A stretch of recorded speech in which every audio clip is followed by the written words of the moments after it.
오늘은 빌립보서를 통해서 감사와 기쁨이 넘치는 선교라는 제목으로 하나님의 말씀을 함께 나누고자 합니다. 빌립보서는 기쁨의 서신서로 알려져 있습니다. 사도 바울이 제2차 선교 여행 때 마게도냐의 첫 번째 성, 유럽에 있는 가장 첫 번째로 그 성으로 복음을 전하고 교회를 세운 곳이 바로 빌립보입니다. 1차 선교 여행 때에는 바울과 바나바가 함께 소아시아를 중심으로 선교 사역을 감당하였습니다. 그런데 2차 선교 여행 때에는 바나바와 함께하는 것이 아니라 흩어져서 갈라져서 선교를 하게 되는데 성령께서 바울에게 역사하셔서 바울이 생각하지도 않았고 계획하지도 않았던 그런 새로운 비전을 허락하시면서 유럽으로 마게도냐로 그렇게 인도하셔서 그 첫 번째 하나님의 인도하심, 성령의 인도하심을 통해서 가게 된 첫 번째 성이 바로 빌립보입니다. 그리고 이 빌립보에서 교회를 세우게 되는 그러한 놀라운 역사를 경험하게 됩니다. 바울이 빌립보에 방문하여서 교회를 세우게 된 그 시기는 AD 50년경이었습니다. 그리고 빌립보서를 집필한 시기는 AD 60년에서 63년경으로 보고 있습니다.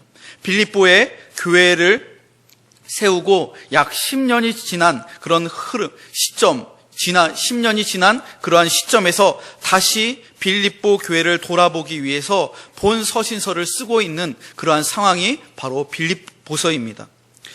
빌립보서를 읽어보면 이 짧은 편지에 기쁨 혹은 기뻐하다라는 단어가 여러분 몇 번 나오는지 아세요?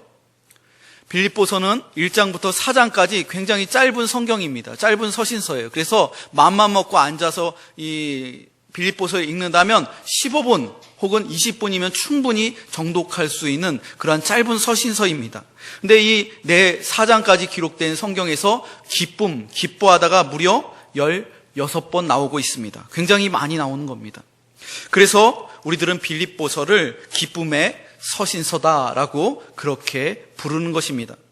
바울은 빌립보 교인들에게 편지를 보내며 기뻐하라고 권면하고 있습니다. 그런데 빌립보서를 자세히 읽어보면 바울이나 그리고 빌립보 교회의 성도들이 기뻐할 만한 그러한 상황이 전혀 아니었습니다. 교회가 박해를 받고 있었습니다. 그리고 바울 자신도 감옥에 갇혀서 빌립보서를 쓰고 있는 그러한 상황이었습니다.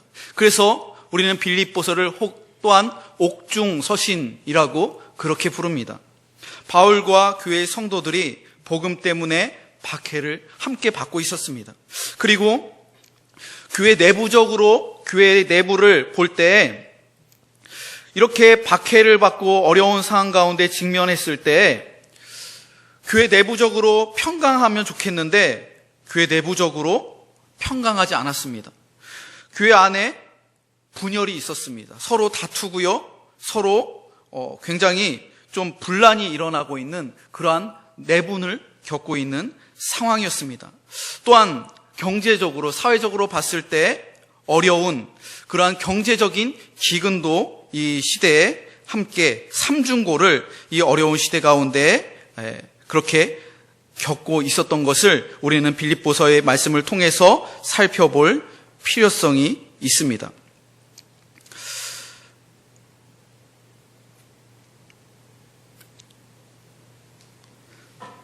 죄송합니다. 잠시 오류가 나갔고 갑자기 원고가 이렇게 안 보이는 상황이 연출됐습니다. 죄송합니다.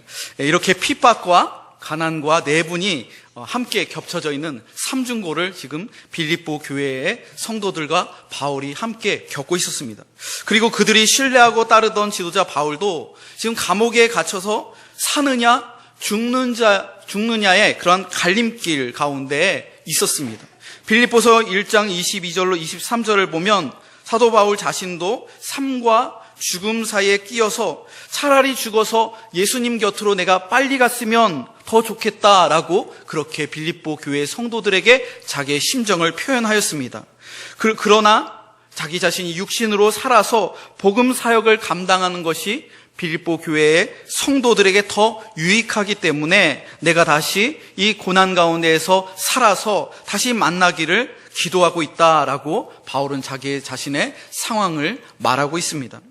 이러한 상황 속에서 바울은 기뻐하고 있습니다. 그리고 빌립보 성도들에게 기뻐하라고 권면하고 있습니다. 빌립보서 2장 17절로 18절을 보면 만일 너희 믿음의 재물과 섬김 위에 내가 나를 전제로 드릴지라도 나는 기뻐하고 너희 무리와 함께 기뻐하리니 이와 같이 너희도 기뻐하고 나와 함께 기뻐하라.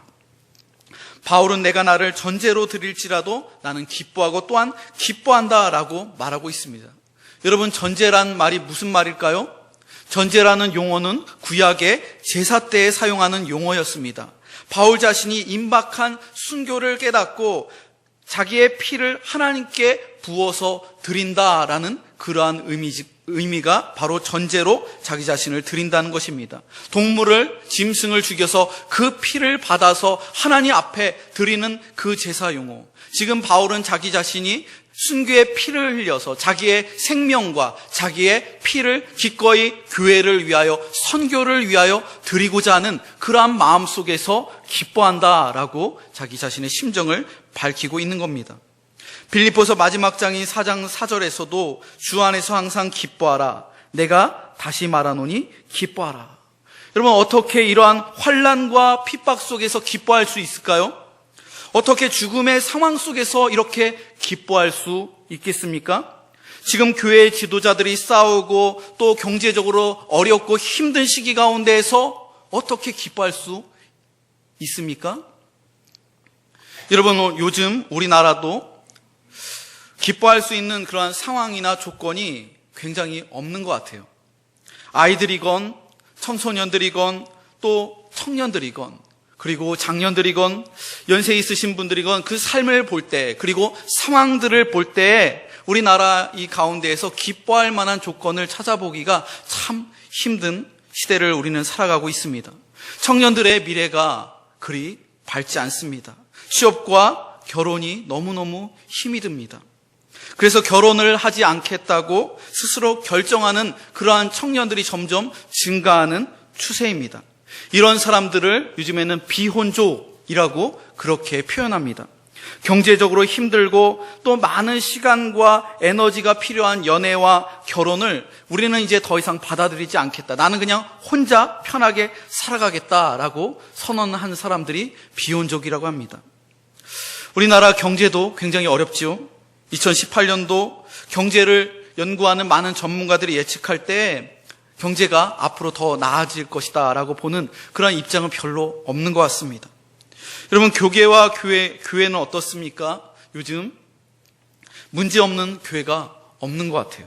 왜 그렇게 분쟁과 다툼과 분열이 교회 안에, 그리고 교회를 넘어서선 교단 안에 왜 이렇게 많은 싸움과 다툼이 존재하는 걸까요?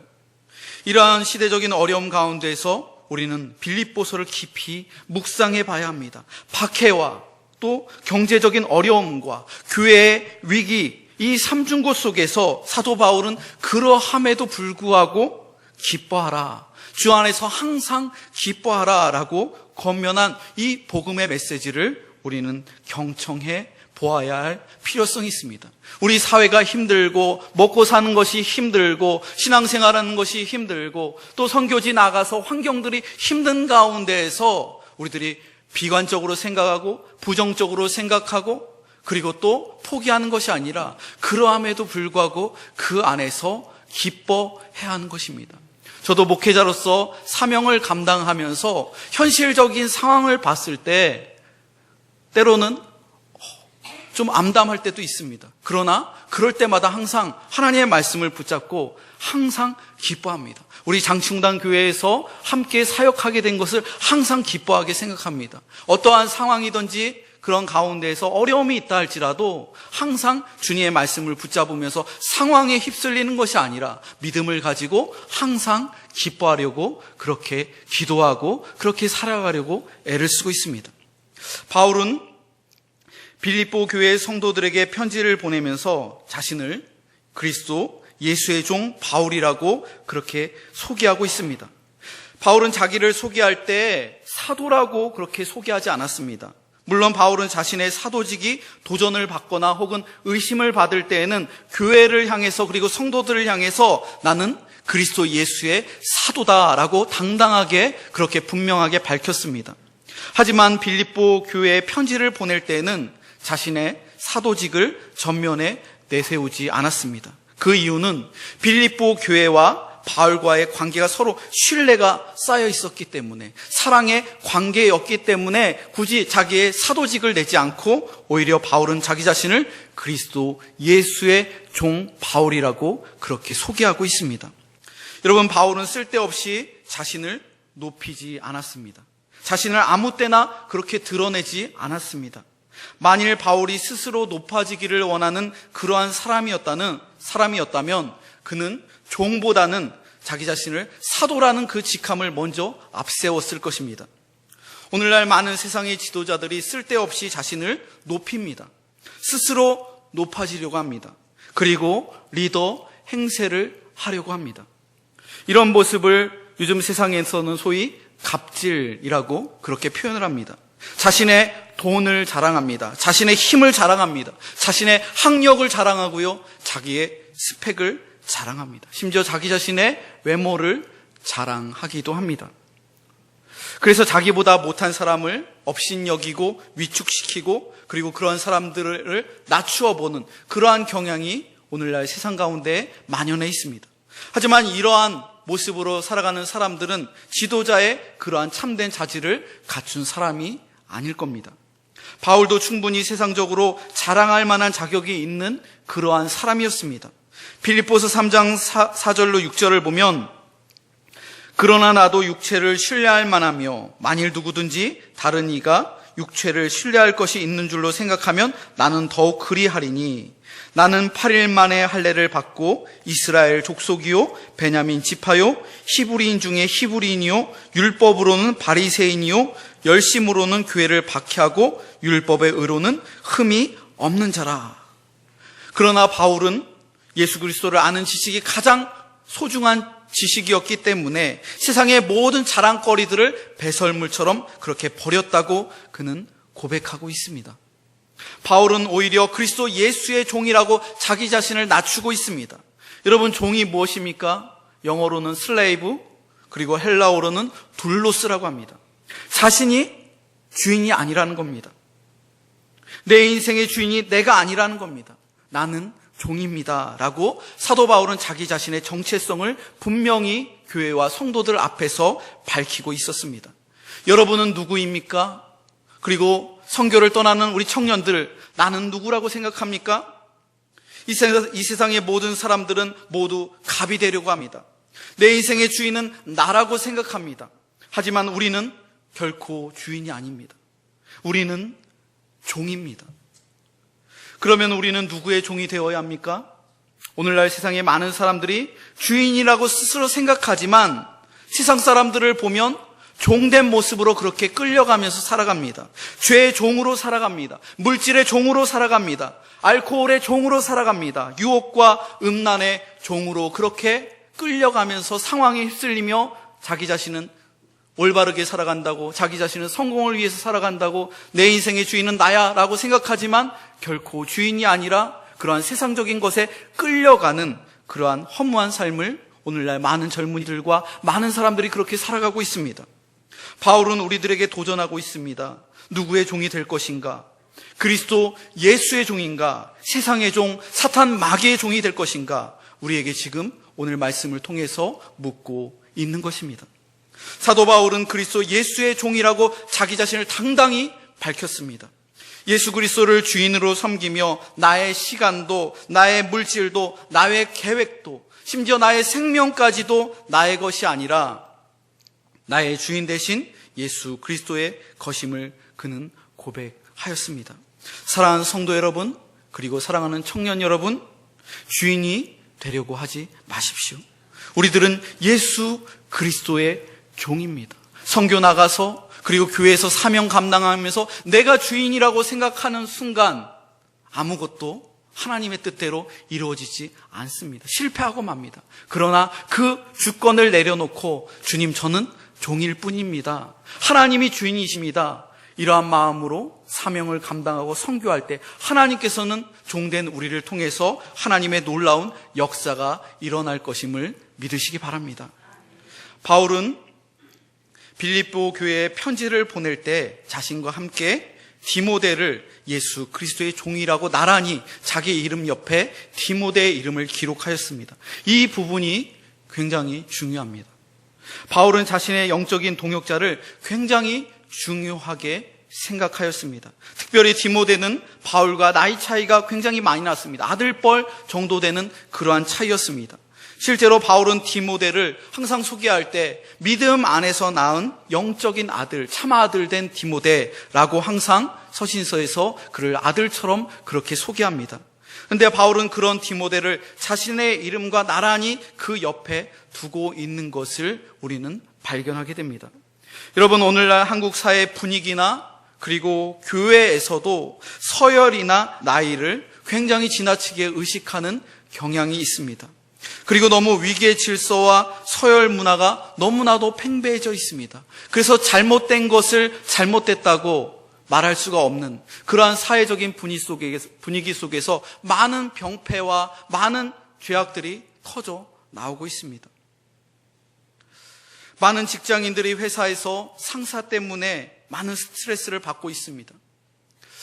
일이 힘든 것이 아니라 사람 때문에 힘든 그러한 경우들이 대부분입니다. 그 이유가 무엇입니까? 참된 동역자 의식이 없기 때문입니다. 자기만 생각하는 이기주의 때문에 그렇습니다. 경쟁 위주의 사회에서 남이 잘하는 것은 배가 아프고 남의 공도 내가 가로채려고 하는 모습이 바로 세상의 모습입니다.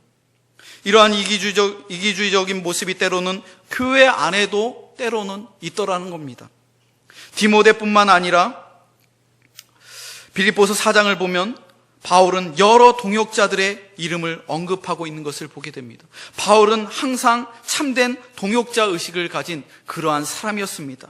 세상의 그러한 풍조에 따라서 사람을 이용하고 사람이 마음에 들지 않으면 그냥 내쳐버리는 그러한 사람이 아니라 참된 동역자 의식을 가지고 사역했던 그러한 사람입니다. 바울 서신서를 보면 서신서의 마지막 부분에 항상 자기와 함께 선교를 감당하였고 자기와 함께 사역을 감당하였던 수많은 믿음의 동역자들의 이름을 열거하고 있는 것을 보게 됩니다. 또한 편지를 받는 빌립보 교회의 성도들을 보면 1절에 빌립보에 사는 모든 성도와 또한 감독들과 집사들에게 편지하노니라고 오늘 말씀 가운데에서 기록하고 있습니다. 편지를 받는 사람이 지금 모든 성도, 빌립보에 사는 모든 성도, 그리고 감독들, 그리고 집사들입니다. 우리는 여기에서 빌립보 교회 안에 있는 교회의 그 조직과 서열을 엿볼 수가 있습니다. 모든 성도는 빌립보 교회 안에서 함께 신앙생활하는 모든 그리스도인들을 지칭하는 것입니다. 그리고 감독들은 오늘날로 말하면 교회의 목사와 장로들을 의미합니다. 특별히 인생에 연륜이 있고 교회 안에서 말씀으로 설교하고 말씀으로 양육할 수 있는, 가르칠 수 있는 사람들이 바로 감독입니다. 그리고 집사는 좀 더 교회 안에 젊은 사람들로 교회 안에서 봉사일을 감당하며 말씀과 기도에 열심을 가진 성도들이 바로 집사입니다. 좀 더 쉽게 해석하면 감독들과 집사들은 교회의 지도자, 리더들을 의미하는 것입니다. 그런데 바울은 교회 안의 리더십과 성도들을 같은 위치에서 지금 바라보고 있습니다. 이것을 우리는 놓치지 말아야 됩니다. 리더들을 더 위에서 바라보는 것이 아니라 성도들과 리더들을 함께 바라보고 있습니다. 오히려 성도들을 먼저 앞에 내세우고 있습니다. 그리고 감독들과 집사들을 언급할 때 NIV 영어 성경을 보면 Together with the overseers and deacons 이렇게 기록하고 있습니다. 무슨 의미입니까? 교회 안의 직분들이 누구 위에 누구 위에 누구가 아니라 together with, 함께 더불어서 사역하는 그러한 사람이 바로 사도 바울이요 또한 빌립보 교회의 성도들이었다는 것입니다. 사랑하는 성도 여러분, 우리는 모두 다 하나님의 구원받은 자녀들입니다. 믿음 안에서 한 형제요 또한 자매들입니다. 우리는 모두 영적인 가족들입니다. 또한 선교의 사명을 가지고 파송을 받는 우리 청년들, 여러분들의 귀한 아들들이고 딸들입니다. 하나님 나라의 존귀한 자녀들입니다. 그러므로 우리들은 교회 안에서 신앙생활하면서 함께 더불어 신앙생활해야 합니다. 그리고 함께 믿음 안에서 서로 사랑하며 서로 존경하며 서로 존중하며 믿음의 동역자로 하나님의 나라와 교회를 함께 이루어 가야 할 거룩한 사명이 우리들에게 있음을 믿고 그렇게 살아가시는 여러분들이 되시기를 바랍니다. 본문의 2절을 보도록 하겠습니다. 2절 말씀을 함께 읽어보겠습니다. 시작. 하나님 우리 아버지와 예수 그리스도로부터 은혜와 평강이 너에게 있을지어다. 바울은 핍박과 가난과 내분을 겪고 있는 빌립보 교회 성도들에게 은혜와 평강으로 인사를 전하고 있습니다. 여러분은 예배를 드릴 때마다 하나님께서 주시는 은혜가 항상 샘솟듯이 그렇게 넘쳐납니까? 그리고 여러분들의 내면을 볼 때 여러분들의 내면은 항상 평강이 그렇게 샘솟듯이 그렇게 흘러 넘치십니까? 오늘날 교회 안에서 신앙생활은 많은 크리스찬들의 그 내면을 살펴보면 은혜가 너무나도 부족한 것을 보게 됩니다. 은혜가 굉장히 고갈된 것을 보게 됩니다. 은혜가 사라지면요, 평강도 없어집니다. 은혜가 사라지면요, 사역하는 게 기쁘지가 않고 너무너무 힘이 듭니다. 세상을 살아가면서 우리의 마음이요, 내면을 볼 때 평강하기가 쉽지가 않습니다. 걱정과 근심과 불안이 가득합니다. 오늘날 우리 대한민국의 국민들의 마음을 보면 전혀 평강을 찾아보기가 힘듭니다. 불안이 가득합니다. 그리고 두려워합니다. 때로는 불특정 다수를 향해서 분노가 막 치밀어 올라서 다른 사람들에게 해코지하고 그리고 많은 사고들이 발생하고 있습니다. 왜 그런 겁니까? 마음속에 평강이 없기 때문에 그렇습니다. 그런데 사도 바울은 순교의 상황 속에서도 그의 마음은 흔들리지 않았습니다. 평강했습니다. 그 이유는 하나님 아버지께로부터 오는 은혜가 충만했기 때문에 그런 것입니다. 주 예수 그리스도께서 주시는 은혜가 사도 바울의 내면에 항상 넘쳐났기 때문에 그런 겁니다.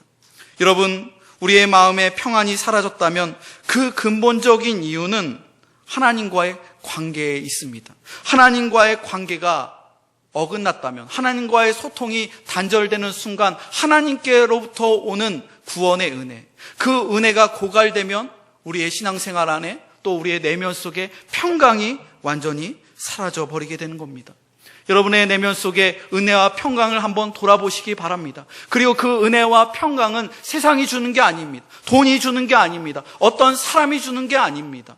하나님께서 주시는 것입니다. 하나님이 우리 아버지가 되실 때, 나의 아버지가 되실 때, 친밀한 아버지, 그리고 예수님께서 나의 주님이 되실 때, 예수님이 나의 구세주가 되시고 예수님이 나의 왕이 되실 때 그 은혜가 오고 평강이 되는 것입니다.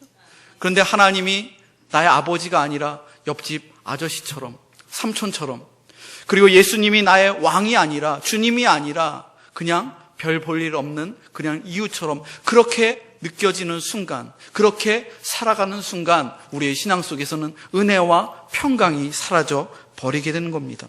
사도 바울은 자신의 목숨이 왔다 갔다 하는 상황 속에서 먹을 것도 제대로 먹지 못하고 아주 힘든 그러한 감옥 속에서 착고에 채워서 그렇게 어려움을 겪고 고난을 겪는 순간에서도 하나님과의 관계를 놓치지 않았습니다.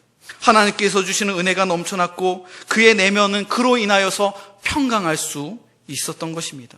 바울은 핍박과 경제적인 어려움, 그리고 교회의 내분 속에서도 하나님의 은혜를 잃어버리지 않고 평강이 흔들리지 않는 빌립보 교회 성도들에게 다시 한번 하나님과의 관계, 예수 그리스도와의 관계를 돌아보라고 그렇게 인사의 메시지를 빌립보서를 통해서 전하고 있는 것입니다.